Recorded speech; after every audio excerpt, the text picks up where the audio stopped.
ओम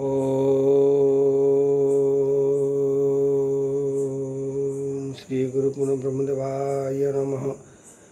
गुरुर्ब्रह्मा गुरुविष्णु गुरुदेव महेश्वर गुरु साक्षात् परम ब्रह्म तस्मै श्री गुरवे नमः। ओम विश्वकर्मा भगवान की जय। आज हूँ पवित्र भाद्र मास कन्या संक्रांति। आजिर दिन रे विश्वकर्मा कर आविर्भाव होइथिला ए मर्त्य बोली यार विश्वास अच्छी। तेणु आजिर दिन को आमे विश्वकर्मा मर्त्य आवाहन दिन बोली आमे समस्ते पालन करुछे। देवशिल्पी विश्वकर्मा सर्वत्र वंदनीय। प्रत्येक जुगरे तांकर आविर्भाव अच्छी। तेणु आस भगवान विश्वकर्मा को वंदना करिबा। ओम दशबाहु महाकायं कर्णकुण्डलमण्डितं पीताम्बरं पुष्पमाला नागयज्ञोपवीतं देवदेवं महादेवं विश्वकर्मा जगद्गुरु प्रसन्नवदनं ध्यायते सर्वविघ्न प्रशान्तये। जय विश्वकर्मा भगवान की जय। विश्वकर्मा होउछन्ति देवशिल्पी।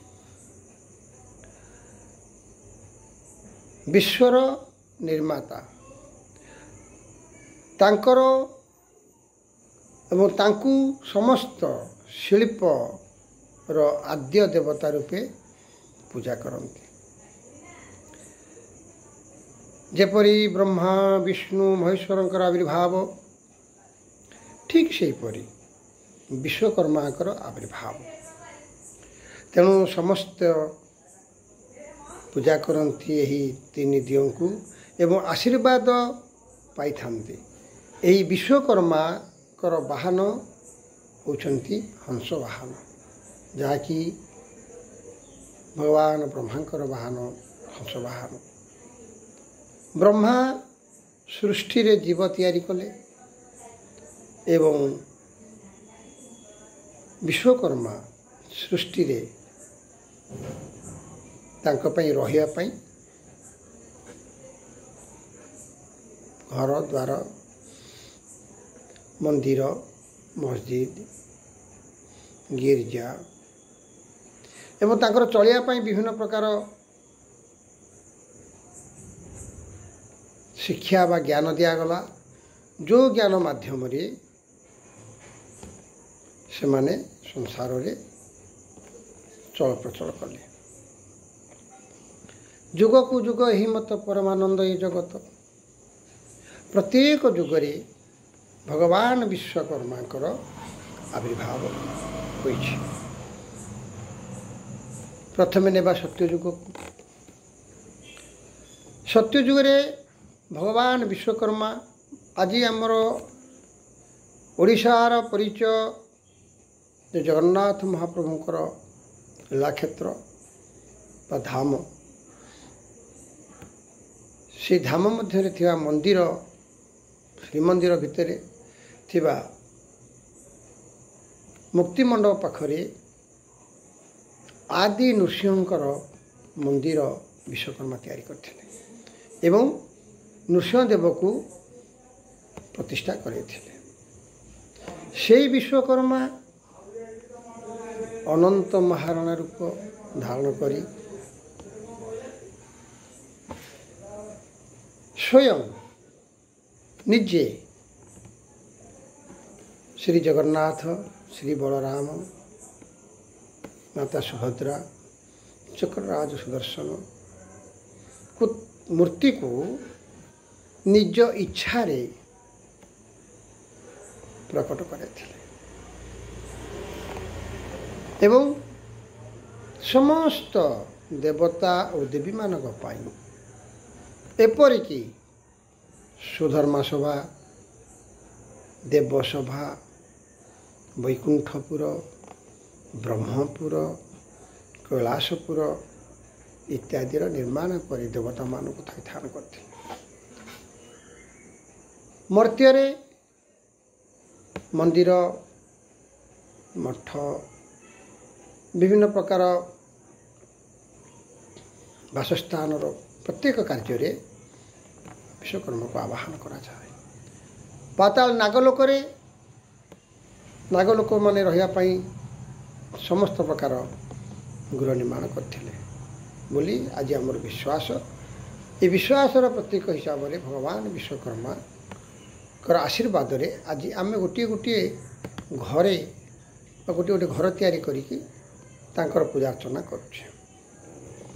तापर आज्ञा आसला तृतीय युग। तृतीय युग रे रामायण कहती प्रभु श्री राम माँ सीता को उद्धार एवं रावणर विनाश पाए समुद्र रे सेतु बांधी एवं प्रमाण मिले। किंवदंती कहती जे नल रूप से विश्वकर्मा अवतीर्ण होई सेतुबंध प्रतिष्ठार साहाय्य करथिले। पुणी कहती जे प्रभु गंगा नदी पार होला बेले कैवर्त पाखरे से जो नौका खंडिक थिला ताकू विश्वकर्मा कर तैयारी दान। आहरी कहा जाए जे आज जो पतित पावन बाना आज श्रीक्षेत्र रे थिबा